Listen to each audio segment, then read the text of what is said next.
So we're in Atlantic City. We're gearing up for the Mr. America competition. I'll be competing in Clash of the Tridents 3, which is the strongman portion of the comp, and yeah, we're ready to go. So maybe we could do a follow-up on Sundays. Yeah, we should. Awesome. How's it going, man? It's going good. I won the very first event, got 16 reps of Ukrainian deadlift. Second event, we had a really heavy Atlas stone to the shoulder. My entire class zeroed on it, so we decided just to take the L. Now we're moving on to flag hoist, so good day. Good job, you're kicking ass.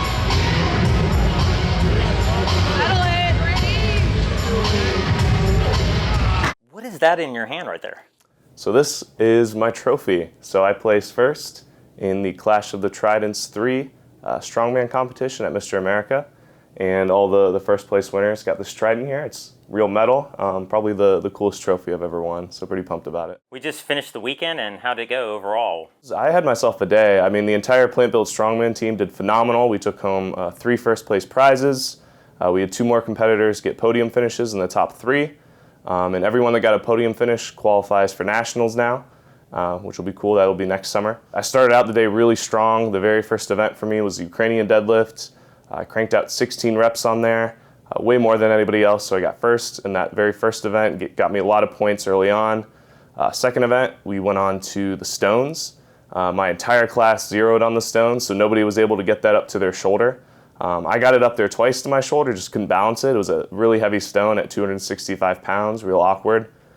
From there, we went on to the flag hoist event, where we had to yank up basically a keg tied to a rope vertically and pull that up, and I got that up for 5 reps, twice as many reps as the next guy got, so I got first place in that event. So that gave me a pretty hefty lead early on. From there, we went on to the log lift. So we had a log ladder, so we had multiple logs in a row we had to lift.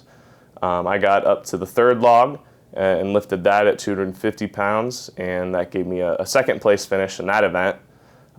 So basically in strongman, if you place top 3 consistently, you're probably gonna win the competition. So knowing I had already placed first in 2 events and got second in this other event, I was in a pretty strong spot going into the final event, which was the car press, which was a really cool event. So basically I knew as long as I didn't lose this event, I had the spot guaranteed. And even if I did lose the event, I would have tied for first, actually. So I went into that event, I got 13 reps, and I got second in that event, and I ended up winning the day by quite a big point margin. My name is Bradie Crandall. I'm a national champion vegan powerlifter, strongman. I'm a chemical and biomolecular engineering PhD candidate at the University of Delaware. I'm the author of The Living Machine, Engineering Strength with a Plant-Based Diet, and I've been vegan for over 5 years now. I initially went vegan due to sustainability reasons and have since sort of come around to the animal rights side of things and also the health benefits. I grew up in very rural western Pennsylvania, and really the forest, the Allegheny National Forest, was my playground, so I spent a lot of time in nature as a kid, and that got me really close to animals and the environment. And from there, I went on to college and began to learn about climate change, and have since sort of committed myself to this cause. And everything I do in my life really focuses on tackling that issue of climate change. I got really interested in doing research for solutions to climate change as an undergrad in college at the University of South Carolina. And it felt really hypocritical of me to spend all this time in the lab researching solutions to climate change and then come home and eat a bunch of red meat and burgers and things like that and accelerate climate change. So I knew I had to do something just for myself personally so I could sleep at night. In a world where you're immersed in so many people that eat animals and this is so normalized, how in the world did your brain even start going in this direction though? I've always thought really outside the box. I've never really wanted to conform, so I never had an issue doing things that were different from other people. I guess I've always looked at sort of the most successful people, and in order to get to that level of success, they've had to do something different from others. So I was really comfortable sort of adopting a diet that wasn't standard and I knew might be a little difficult at first to get used to. I had the knowledge to understand the literature and things like that to quickly realize essentially that the emissions associated with animal agriculture were pretty significant. And if we didn't get on a plant-based diet, the large portion of the population at least, there's no way we were going to mitigate climate change. Wow. So what about the health side though? Weren't you worried about that? Yeah, I've always been really concerned with my health. I was a collegiate football player before I got into strongman and powerlifting. So health has always been a big priority for me. Initially, when I went vegan, I took it really slow, the transition, because I wanted to make sure I could still stay healthy and still perform in the gym. So I sort of, as a scientist, went ahead and performed this experiment on myself, where I would slowly eliminate animal products one by one to see how it affected my gym performance. And I tracked all of my lifts very closely. I tracked my weight very closely. So initially I started by just getting rid of red meat, since that has sort of the largest climate impact. I started there, and that was pretty easy, honestly. I didn't expect to see any big changes there.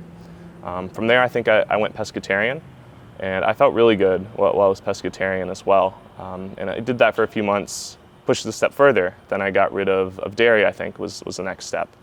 And again, this is where I started to even surprise myself a little bit, because I expected, my performance might decline a little bit, but it didn't. I actually kept getting stronger. I was getting leaner. I was putting on muscle mass. Everything was going really well.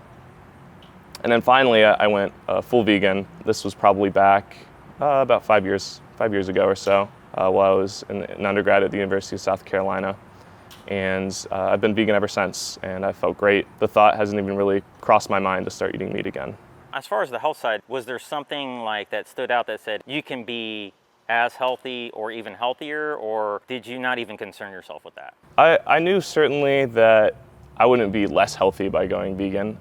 When I first went vegan, at least, I was doing it for sustainability reasons, right? So as long as I could still perform in the gym and still feel good, I was pretty happy. Like, health wasn't my primary concern at that point. It's since become more of a concern as I've gotten a little bit older. I'm only 26, but still, the earlier you start, the more you can extend your life. So, but I came around to sort of understanding the negative health impacts of red and processed meats in particular, and the benefits of high fiber diets low in cholesterol, diets low in saturated fat, and those are really sort of some of the key benefits health-wise for a vegan diet. But that's always, I'd say, a tertiary concern. First would probably be the environment for me, then animal rights, and then the health benefits. Now, as far as the environment, what did you find that really said, hey, I got to do this? What did you discover? Because a lot of people think, well, that's so far beyond our control, so far in the future. The weather doesn't seem to have changed much. Maybe it's a little more intense some years than others. It's really hard for people to wrap their head around that. I took a lot of earth science courses as an undergrad, so I have a pretty deep understanding of climate change. I think when I was first introduced to the idea of climate change I was still in high school. I was taking some classes at a community college, and I had a geography professor that talked a little bit about climate change. And at the time, I was still sort of under the impression that it was up for debate, one of those things. But he sort of showed how consensus had been reached in the scientific community on climate change. So then I get to undergrad, and I start digging a lot more deeper into the data and talking with experts in the field that are climate scientists, and seeing things like the hockey stick graphs where you see sort of temperature and CO2 were level for a long time, and then they spike up together. As CO2 increases, the temperature of the earth increases, and we're now accelerating the temperature of the earth more rapidly than it's ever been accelerated, and we're not on a great trajectory, so we need to turn things around very quick. Now, it's my understanding, though, that the only hard data points that we have are over the last century, though. So how do we really know that? And if we really look at the Milankovitch cycles, it's always been this whimsical kind of roller coaster ride here on the planet, right? Yeah. So certainly, the climate has always changed, of course, right? The key feature that we're seeing now is simply the rate at which it's changing. But it's never gotten this hot this quick before, ever. And this is the hottest it's been ever since humans have been on Earth. And we're sort of rapidly approaching a point where the habitability of the Earth is going to be limited. And I've sort of made it my mission in life to ensure I can hand off a habitable planet to my future kids and grandkids. I think at the very least I owe them that.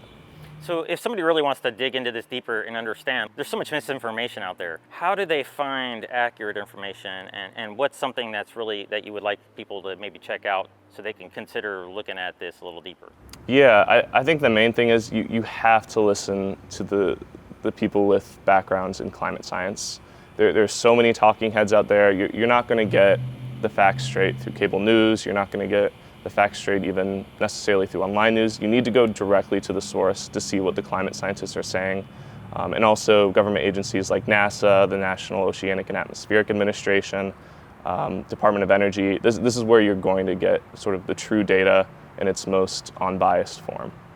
And what's like maybe the most compelling evidence that you've seen? Is it just the temperature, global temperature? I mean, I think the most compelling evidence for most people aren't going to look at data like I look at it as a scientist and say, oh yeah, the temperature's increased over time, CO2's increased over time, and they're not going to read the papers. But if you just look around today and look at how rapidly wildfires have emerged, how large they're getting, hurricanes intensifying, floods intensifying, drought, it's becoming very apparent even to the average everyday person that we are experiencing changes in the climate, and we are going to see more extreme weather events, and it's going to impact everybody. Have you heard about the cold blob in the Atlantic, the AMOC? It's about the circulation of the ocean, and there's a cold spot. Okay. And it's shrinking, and it's the Earth's heat sink. Ah, yeah. Yeah, the ocean is the biggest heat sink on Earth. Yeah. So the claim is that it may be shutting down. This heat sink may be shutting down. The oceans are not only the Earth's largest heat sink, they're also a huge CO2 sink. And as those oceans heat, they can no longer absorb as much CO2. So the more we heat the oceans, it's sort of this positive feedback. Not positive as in a good thing, but positive as in the more the ocean heats, the more CO2 that the ocean's going to release, and it can't hold that CO2 anymore. So we'll start to see things sort of accelerate the worse it gets. So we're pretty much at a crossroads at this point. And to get back sort of to how veganism comes into play, it's estimated about 10 to 25% of all greenhouse gas emissions are coming from animal agriculture. And the reason why that varies so much is it sort of depends on how that's calculated. Like EPA calculates it a certain way, other government agencies might count it a different way. Because you not only have the emissions coming from things like methane from cows, which by the way, it's not cow farts, it's coming out the other end mostly. That's just the way they digest. It's not just that, it's also the land use changes. So 75% of our agricultural land is used by animals. And not just the animals, but also the food, the crops we have to grow to feed those animals. And all that land, it's not just sitting there. That was all forest land that we've chopped down. So that was all able to store CO2 before, and now it's not. And we're releasing that CO2 from the forest land that was already there. On top of that, you have all the downstream processing of the animal products, all the transportation emissions associated with getting those products to consumers.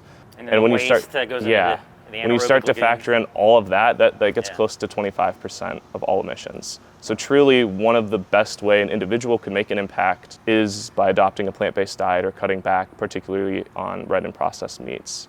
It's interesting because your number is actually lower than other numbers I've heard. You usually, like a lot of people in the vegan movement will say it's over 50%. Yeah, I think that might be a little bit high. I mean, like I said, there's a lot of different ways it can be calculated, right? I'm looking at sort of an average of what you see different agencies calculate. But yeah, there's a variety of different ways, sort of, you pick and choose what you're going to lump into that sector versus other sectors. It's really difficult to account for a lot of these emissions, particularly methane, because it's not like we're directly tracking the amount of methane that's coming off the cows. And it's really hard even just to get a head count of how many cows are out there, right? So it's a massive undertaking to figure out what the true emissions are, but it's substantial for sure. Now, one thing I'm really excited about hearing more about and learning about is, I guess you have a job that's working to sequester CO2 and turn it into amino acids, is that correct? Into proteins, so yes. So I'm a chemical and biomolecular engineering PhD candidate at the University of Delaware, and that's one of the top schools in the country in that field. So what my research focuses around is trying to capture CO2 emissions out of the air and converting those emissions downstream into food. And the way we do this is we take the CO2 emissions out of the air, and I build reactors called electrolyzers, and these run on renewable electricity. So we can take that CO2 and turn it into something called acetate, which essentially just is vinegar. And then we partner with companies and other universities who will train organisms to run on that vinegar, and we can create proteins. And where this gets really interesting is some of the proteins they can make are bioidentical to animal proteins. So we can actually make dairy products that are bioidentical to the dairy you get from cows from CO2. So there's no animals involved whatsoever. We can also do egg proteins. Microbes and CO2. Yeah. So the microbes are just eating the vinegar and generating this as a waste product. And then that can be extracted And I've done a lot of techno-economic background study on this, and we think we can actually make these products cheaper than you'd be able to get them from animals. Wow. How close is this to launch? We're very close. So I work at a startup company called Electrolyst, and we're very actively working to commercialize this technology at scale right now. And I can't name names, but we recently got a really big injection of funding from a particular tech billionaire who I can't name the name, but unfortunately, that has been a tremendous impact for us. And yeah, we're rapidly approaching commercialization and feeling really confident about this. And there's already some companies coming online using some of these precision fermentation technologies. Like Good Day Foods is an example. I don't know if you've ever heard of them, but they already are generating a whey protein without the animal. And I've used some of their protein before, and they also make like ice cream and things like that. That's a dairy product, but it doesn't use any cows. So this is a really interesting direction I think food is going, to where it wouldn't necessarily just be plant-based alternatives, but also directly generating the animal products without the animals.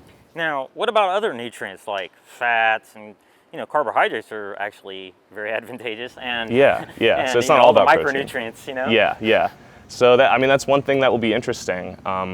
As we generate these alternative proteins, we can sort of very directly control the micronutrient profile of like the alternative meats we're producing, and also the fat content. So theoretically, we could say produce a steak without saturated fat, without cholesterol. We could add like omega-3s, for example, and make it sort of a clean steak, essentially, and completely engineer the food so that people can have the food they're already eating, but it's in a much healthier version. It doesn't involve any animal cruelty, and it's better for the environment. Wow. And is there any other things that you maybe see happening in the future potentially that you could add to this, or is this pretty much wrap it up in a nutshell here? It could go off into a million directions, right? We're always trying to find new proteins and new foods we can produce. One really interesting direction we're going is trying to produce food in really harsh environments. So, for example, we just won a big award from NASA. They had a deep space food challenge where they're trying to figure out ways that they can produce food for astronauts in deep space. If we're going to go to Mars, we can't pack all the food with us. We have to make it up there. So, of course, with our technology, we can actually take the astronauts' breath and the CO2 in their breath and generate food from that on their mission travel. Now, in turn, does it produce oxygen? Yeah, so we also produce oxygen as a byproduct in our process. So we're scrubbing the air, the CO2, producing the oxygen, and also producing food. Incredible. Yeah, so it's really cool. Man, and how soon do you think to launch? The startup company already exists, as I mentioned. Probably about a decade. It's hard to say, but we're going absolutely as quickly as we can. Wow. Now, could this go into any other areas, like maybe creating proteins that humans could use for like a muscle on their body? Possibly. We're essentially trying to reframe carbon dioxide emissions and making them too valuable to emit into the atmosphere.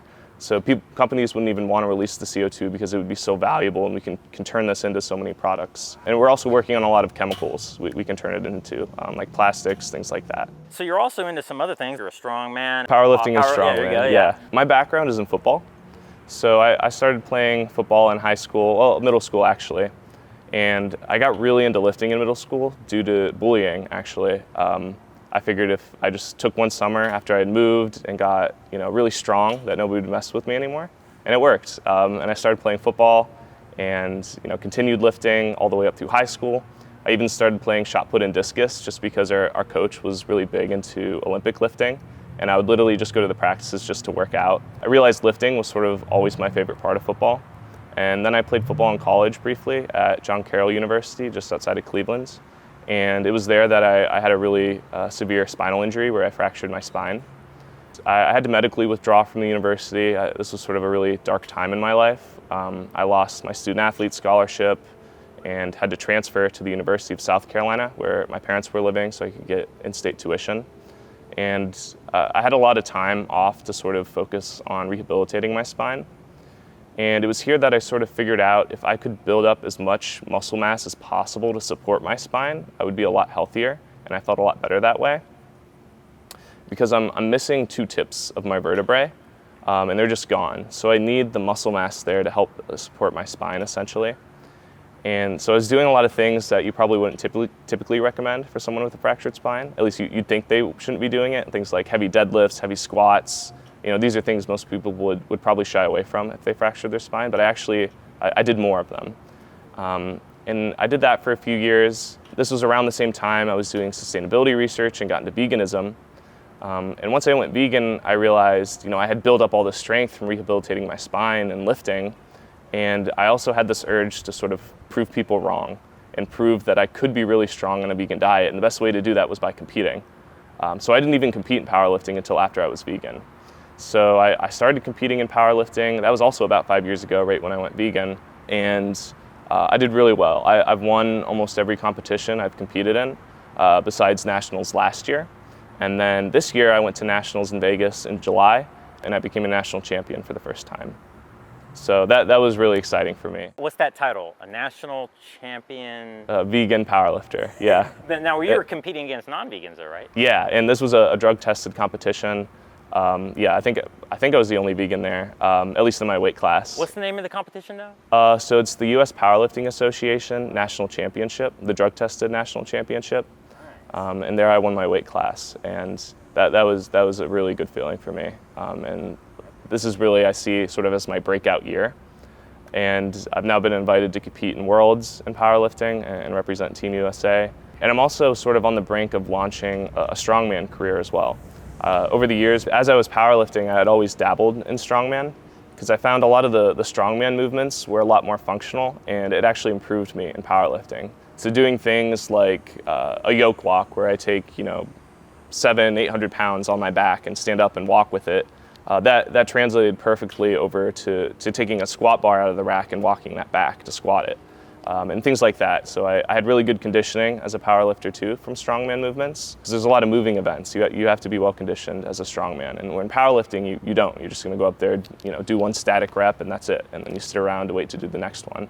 A strongman, you're always moving. I did a few fundraiser competitions, things like that, and I was winning and doing really well in those. So now I've decided I want to launch that strongman career and make that my primary sport as opposed to powerlifting, since I've sort of accomplished my main goal in powerlifting, which was to win nationals. So now I want to try to get to the national level in strongman as a vegan. Who are some of your heroes? Patrick Baboumian is a huge hero of mine in strongman, and I sort of want to pick up where he left off. I know, listening to a lot of his interviews, he was really conflicted about retiring. And he went a lot longer in the sport than he wanted to because he was expecting someone else to pick up that mantle and sort of take over the world of strongman as a vegan and pick up where he left off. And there's a ton of vegan powerlifters out there. There's Nick Squires, Daniel Austin, Ryan Stills. There's tons of guys. So I feel comfortable leaving it to them and continuing winning world championships, national championships. Those guys are awesome. But I really want to try to make a name for myself in strongman and a name for vegans as a whole, because I haven't seen anyone do that since Patrick Baboumian has retired. What about Kendrick Ferris? He's pretty awesome too, right? He's different. Yeah, he does Olympic weightlifting, I believe. Yeah. But strongman, I feel like there are some strongman vegan athletes. I don't want to say there's none, but thus far, nobody has sort of broke out into that mainstream national level stage, and I want to be the guy to do that. I think you're going to do it, man. I hope so, yeah. My plan here is to compete as a middleweight for the first year or so. If all goes well there, I'll start pushing towards the heavyweights. So what's your routine like? You get up in the morning, do you eat right away? Do you work out first? How does that work? Yeah, so I get up, I eat right away. I usually get up around 6 a.m., in the gym by 7 a.m., train for 2 hours or so, train 4 days a week right now. After the gym, I go right to the lab, and I'll work all day, go home, eat more, relax, and wake up next day, do it again. So you eat 2 times a day, basically? No, I eat lots. I eat maybe 5 times a day, probably 3 meals, 2 snacks.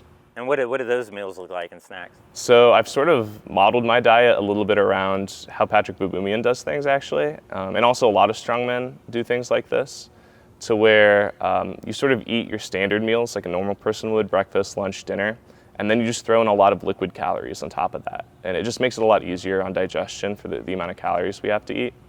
So I'll sort of walk you through an example. So I'll wake up in the morning, like I said, around 6, have breakfast. That could be probably some vegan bacon, avocado toast, cereal, berries, oatmeal, stuff like that.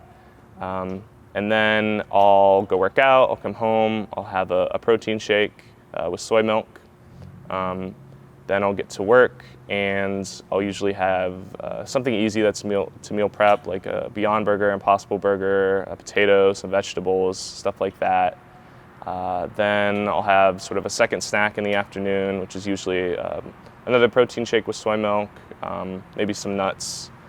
Then I'll get to dinner, and I usually like dinner to be sort of my big meal. And I'll do like a big stir fry, maybe some side dish, like some legumes, something like that. And I'll do a big smoothie with protein powder. I'll put, either like mixed fruit in there or berries, orange juice, I'll put like beet powder in there, greens powder, whatever I kind of have on hand, and get a lot of my calories that way. And I find that's just a lot easier for digestion. I don't want to give the impression that it's impossible to get all your protein just eating food. It definitely is. I just find personally for myself the amount of calories I eat, it's a lot easier to throw in those liquid calories. How many calories are you eating? When I'm bulking, I eat closer to 4,000 calories. Right now I'm actually cutting weight. I'm prepping for a Mr. America Strongman competition, so I have to get down to 220, which is the lowest I've been in years. But that's sort of where I want to launch my strongman career out of, so I can get a hang of the movements at a lighter weight class and be more competitive before I go to the heavyweights. And I eat around right now while I'm cutting, I'll eat like 250 to 275 grams of protein. So that's quite a bit. That's higher than I would normally go. Is this kind of like stuff healthy even, like getting this much protein and eating, you're eating a combination of whole foods and processed foods. I guess you're just more worried about. So performance is my primary concern. Health is definitely a secondary concern. So I don't want to give the impression that this is optimal for health. No, I do this for performance. 100% a whole foods plant-based diet is the way to go if you want to optimize health. But in order to get my calories, I do have to put a little bit of processed food in the mix. Because once I start pushing like 75 grams plus of fiber in my diet, the digestion doesn't go well for me. That's sort of the upper limit of what I want to hit. And that's already way above the recommended intake, right? The bare minimum you need to hit to be healthy. So I have to sort of limit things a little bit there just to make sure that I'm digesting all of my food. Now, I guess you must know enough about protein, being that you study it for various reasons. Yeah. I mean, a person like me I literally don't do anything other than eat and hang out and edit and video stuff. Yeah. But, I stay pretty active. I stand all day. I don't try to track anything. And I'm assuming I'm barely getting recommended, for me, somebody my size might be like 56, grams of protein or something. Yeah. And I guess that's like 0.8, grams per kilogram of body weight or whatever, right? Is that still kind of okay for the average person to kind of go by? Because there's all this talk about, well, maybe it needs to be a little higher, and then some people say, well, higher could be dangerous for optimum health span with the potential for feeding cancers or something like that. Is it still kind of 0.8 to 1 kilogram, or is it something else? Have you heard anything? So, that's recommended if you're actively resistance training. And I want to specify too, so it's like 0.8 kilograms per kilogram of lean body mass. That's not total body mass, that's subtracting out the fat in your body mass. So that's not total weight. Everyone always gets that mixed up. Those recommendations are usually for lean body mass. So if you're 20% body weight, you have to subtract that out to do the 20% fat, you mean? Yeah, for example. Okay. Well, I'm pretty lean. So you're pretty lean. I'm sure you're not 20%, probably in the teens, but for the average everyday person, honestly, I don't think protein's a concern. Protein deficiency is incredibly rare. I don't know if I've ever met an American that was protein deficient or ever heard of one. I think focusing on eating whole foods and micronutrients and getting those in is a lot more critical for the average everyday person, just in terms of longevity, than to try to maximize protein intake. Certainly, making your body larger tends to shorten lifespan a little bit. And that's a trade-off I'm making so I can perform well. And I don't plan to be, a heavyweight strongman forever. That's something I'm going to do for a very short period of time. And most of the strongmen that are smart, like Mitchell Hooper, for example, he just won World's Strongest Man. He's said that, he's going to come into strongman, do it for a few years, then get out. And that's really the way to go. You don't want to be a lifetime strongman walking around at 300 pounds. Those guys, unfortunately, and bodybuilders, guys that compete their entire life, their lifespan is cut substantially. Could you be with somebody who isn't vegan?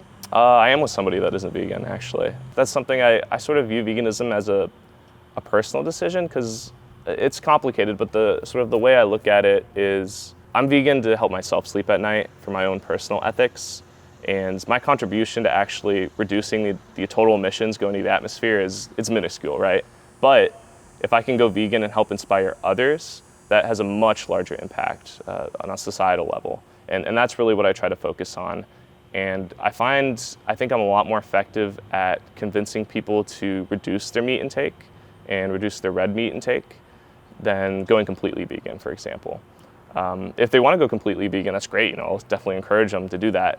But say if I can convince 10 people to reduce their meat intake, that has a much larger impact on the environment and for animals as a whole than convincing one person to go vegan for a year and then they revert back, for example. But what if you convince 10 people to go vegan? That'd be even better. And it's not like I'm saying, yeah, just cut back, don't go vegan. Of course I'm encouraging them to go vegan too, but it takes a little longer for people to be convinced to go vegan. But I mean, she eats, a ton of meals with me now. She eats a predominantly plant-based diet, but it's not completely plant-based. And what about family? How do you deal with them during the holidays and stuff? My family is really understanding, actually. They're not all vegan, but they do try to eat a lot more vegan when I'm around. They'll go out of their way to make sure if they're making a dish that can be veganized, they'll veganize it.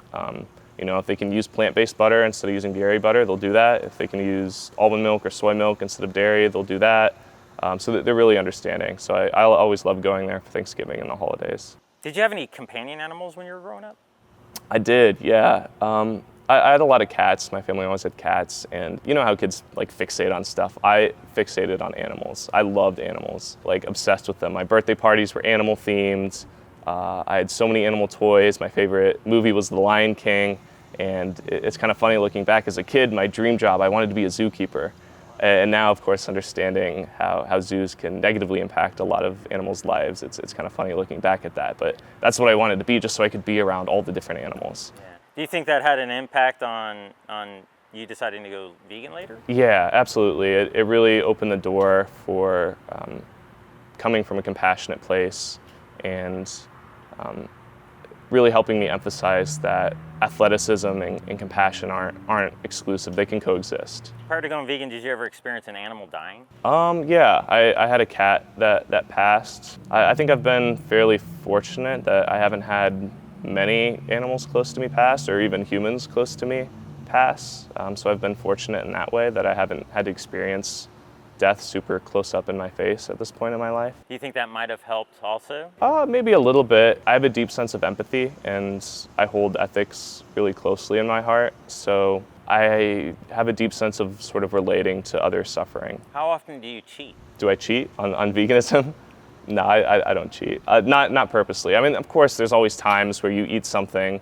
For example, a few months ago, I think I bought a pack of frozen veggies, and I ate half of them and then realized there was milk powder in them, for example. It's sort of a weird thing. I didn't think it was a frozen vegetable. You wouldn't think to check for that. There's mistakes like that happen, but I've never purposely cheated. And if a doctor told you, hey, you need to eat animals, otherwise you're going to fall apart. What would you do? I mean, to my knowledge at this point, there's no reason I would have to eat an animal product to get a certain micronutrient. If there was any reason, for example, I was super iron deficient or something like that, I know there's ways to supplement to improve that. I could take an iron supplement, take some vitamin C with it to improve absorption. I could eat Impossible Burgers that have a plant-based version of heme iron that absorb better into the body. I would certainly try to find a workaround. Not better. Yeah, easier, not better necessarily. Sometimes, as you said, the heme iron can almost absorb too quickly and lead to inflammation. I would certainly try to find a workaround, and a lot of times there are workarounds. You think people innately want to herd animals or have the capacity to be empathetic in the same way we are, even though they're not actualizing it? Yeah, I would say 99% of people, have that deep sense of empathy. There certainly is a portion of the population, there have been studies on this, that don't have the capacity for empathy.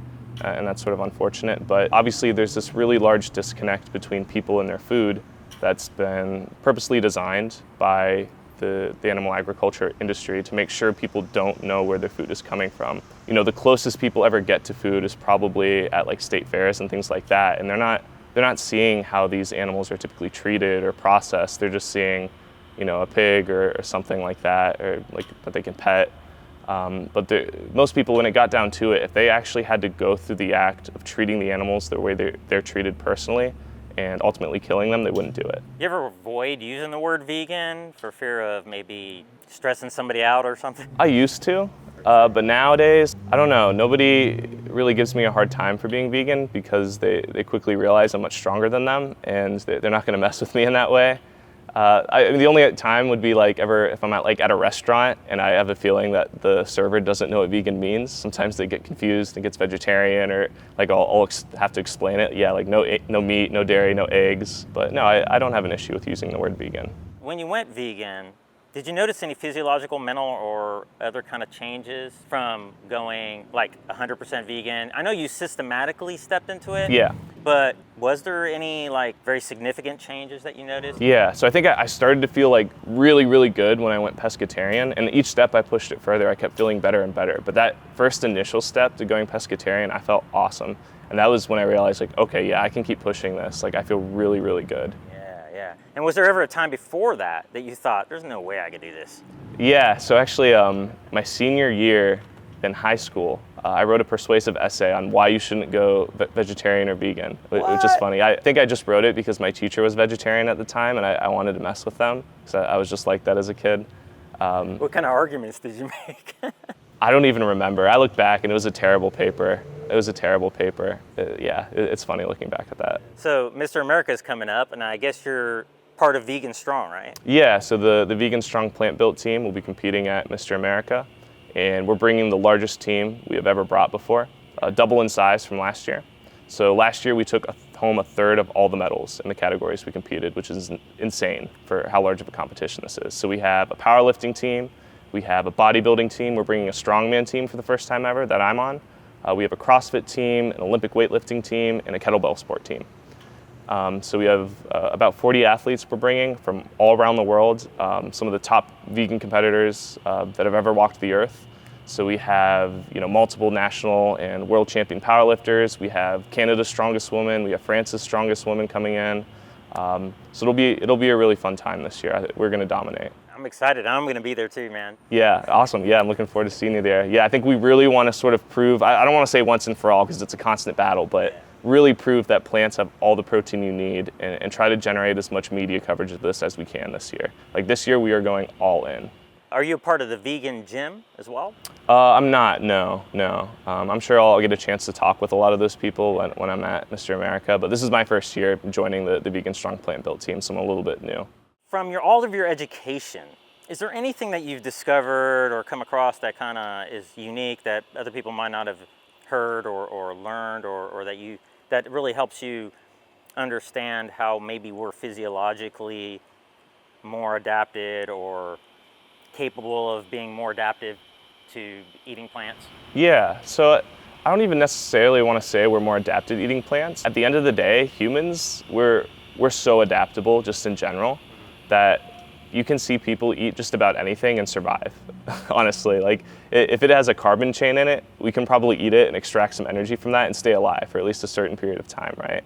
And if you look historically, all over the world, different societies and different cultures have eaten all sorts of different types of diets. It's not like, I think there's this idea out there, especially in like the paleo community, that there's like an optimal like human diet that we evolved from ancestrally. And I don't think that's the case, because the human diet has just varied so much depending on the geographic location of the community. But there's certain things like our inability to endogenously synthesize vitamin C, or our ability to secrete amylase to break down complex carbohydrates, our longer digestive tract. There's all these little things. Yeah. I mean, think humans certainly are very well adapted to eating plants, that 100%. And I would say, to live optimally and, an optimal lifespan, you have to eat plants. You need to be getting fiber. You need to be getting vitamin C. There's just nutrients in meat, like people that are carnivore, that they're missing out on those nutrients because they're not eating plants. Yeah, and but how are they making it? I guess because people can eat anything. Yeah, right? Supplementation. A lot of them aren't carnivore for very long. Usually they'll start throwing in like berries and things like that pretty quickly. And I also want to point out, like at the top level of athletics, you won't see anybody eating sort of these high-fat, high-meat diets. I've never met sort of a power lifter who was keto for a long period of time or carnivore for a long period of time, but you will find vegans. So it's just a lot more suitable diet for the long term. I view sort of these other fad diets as more short term. People try to do them thinking they're biohacking or they're going to lose weight or something like that, but they don't tend to stick with them. There's no ethical backing. There's no reason to stick with them, essentially. So. You think you'll have kids one day? Yeah, I do plan to have kids one day, and as I mentioned, I hope that I can hand them off a climate that's survivable. And you'll raise them vegan, right?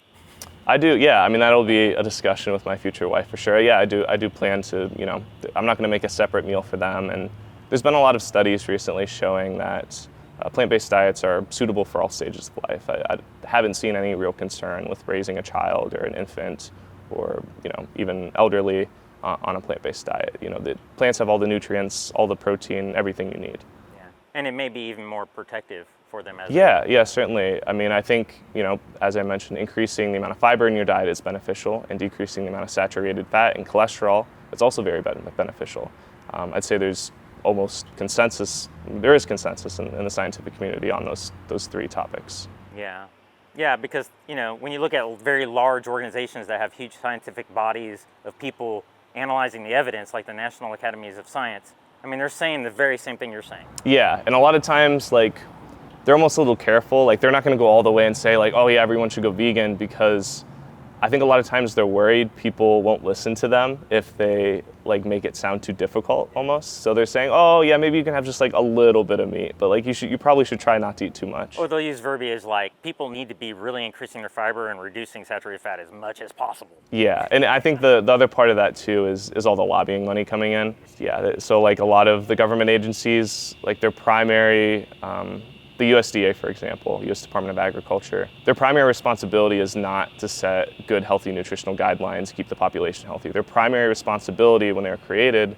is to keep companies profitable.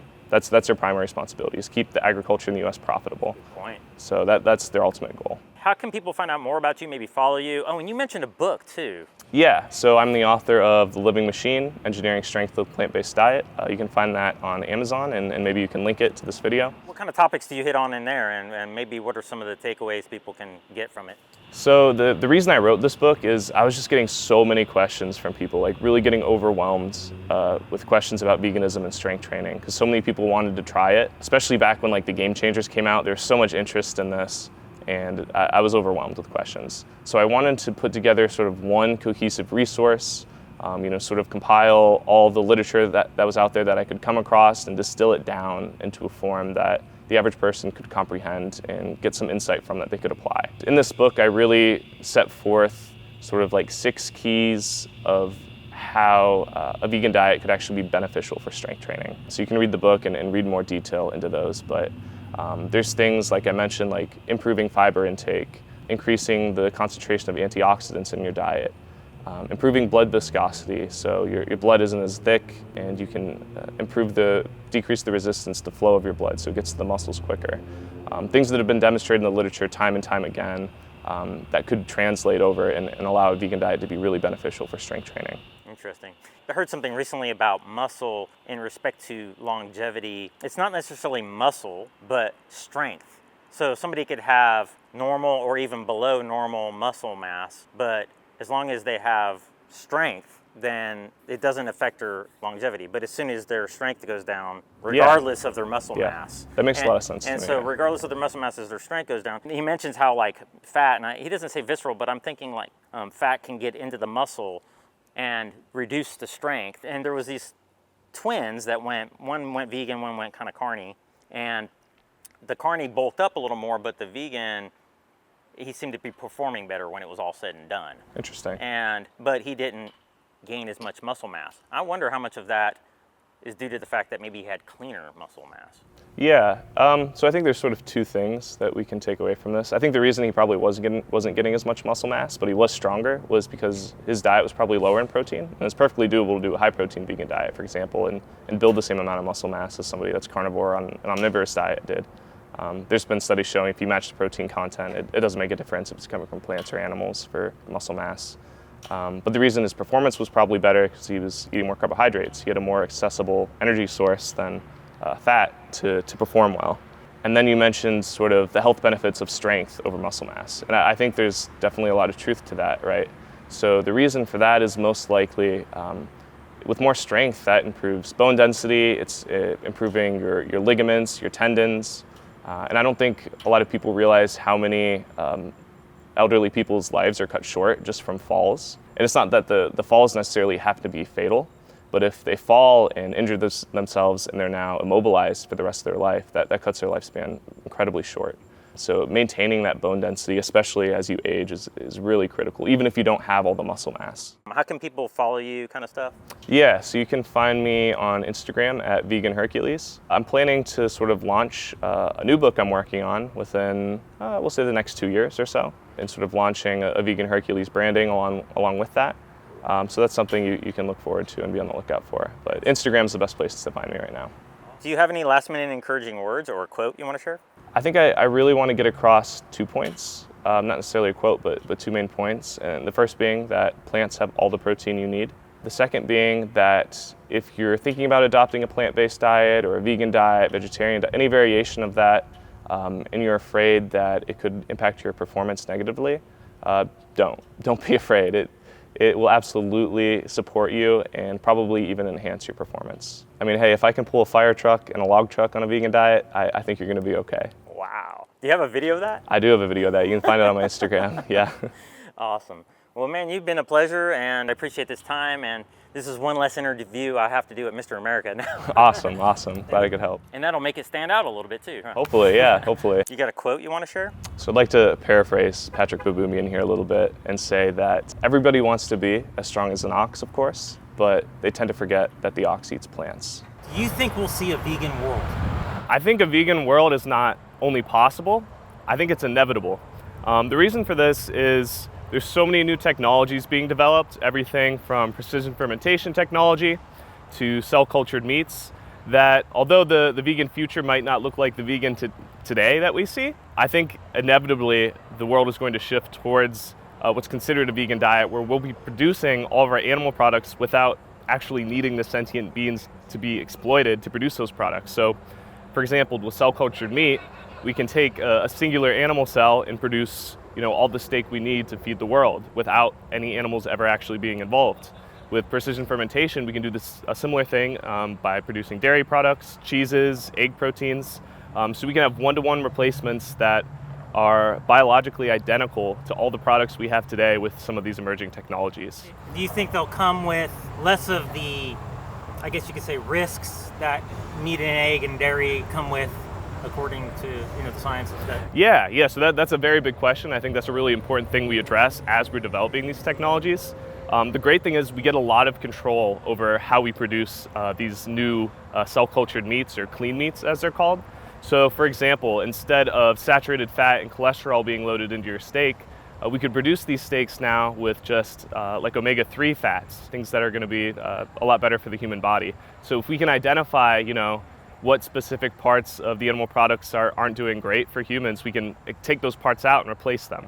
And been any new developments since we saw each other last? So I'm still working very hard, basically, to produce all of the food we need for the world, all of the alternative animal proteins, by taking carbon dioxide directly out of the air and producing our proteins from that. So I'm still making a lot of progress there. I'm wrapping up some really interesting studies on that. But research is slow, but I'm working as fast as I can on this. So what's next? So I do want to compete at nationals. There's 2 main federations in strongman. There's the Strongman Corporation, and there's US Strongman. So this competition qualifies me for US Strongman Nationals. I'm going to try to qualify now for Strongman Core Nationals, so then I can have sort of my pick of which nationals level competition I want to do based on the weight classes and the events, so I can sort of pick whichever's more favorable for me. Congrats, man. It's been a long weekend. I'm sure you're ready to get home. Yeah, I'm real tired, real sore, looking to recover real quick and then get back into training. Give us some eye candy flex, man. I'll give you all a little bit, just a little tease. Well, let me give you a fist 5. Awesome.